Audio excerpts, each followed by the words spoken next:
There are actually 10 human rights treaty bodies, of course.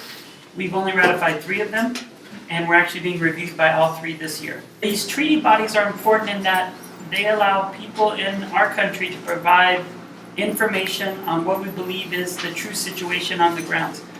There's a preparation phase where the government will write a report saying how it's doing, in this case related to racial discrimination. They'll be looking at the international Convention on the Elimination of All Forms of Racial Discrimination, known as CERD.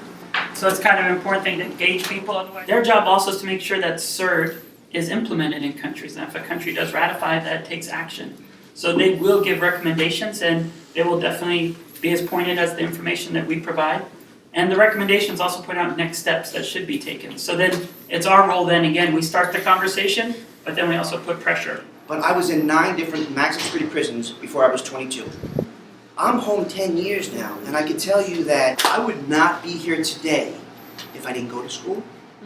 I would not be here today if those other men in those cell blocks that everyone deemed as worthless didn't raise me and teach me the morals and values I needed to see when I got out, even though most of them are not coming out.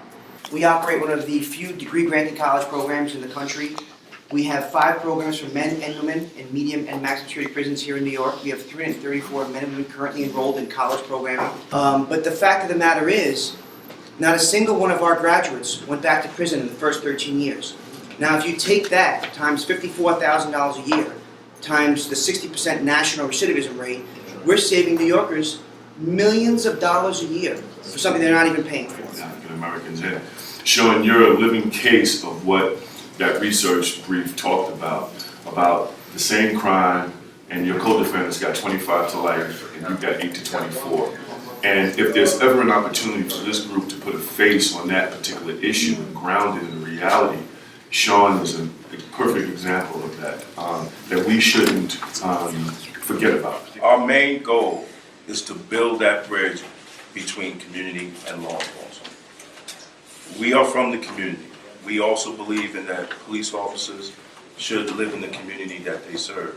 We believe that law enforcement should reflect the community.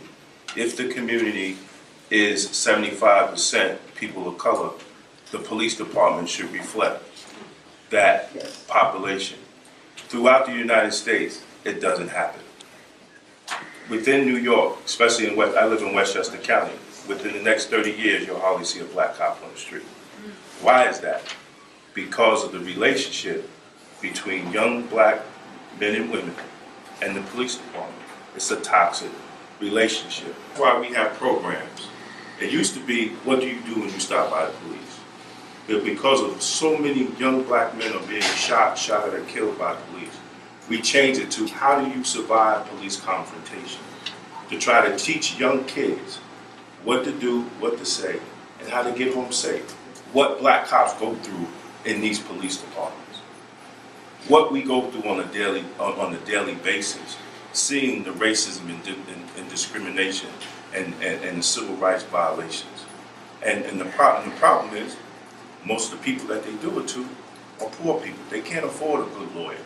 I tell people all the time, I would rather invest money in a young person to come out and become a productive member of society than send them to prison and they learn how to become a better criminal. I used to travel, and I used to go to all these towns with a prison.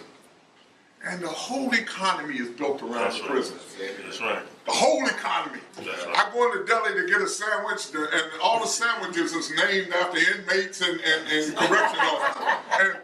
And it was eye-opening for me, and I consider myself sophisticated. You know, what I'm saying is, it is incumbent upon the system to make sure it has plenty of fuel to, it's political, it's economical, it's everything.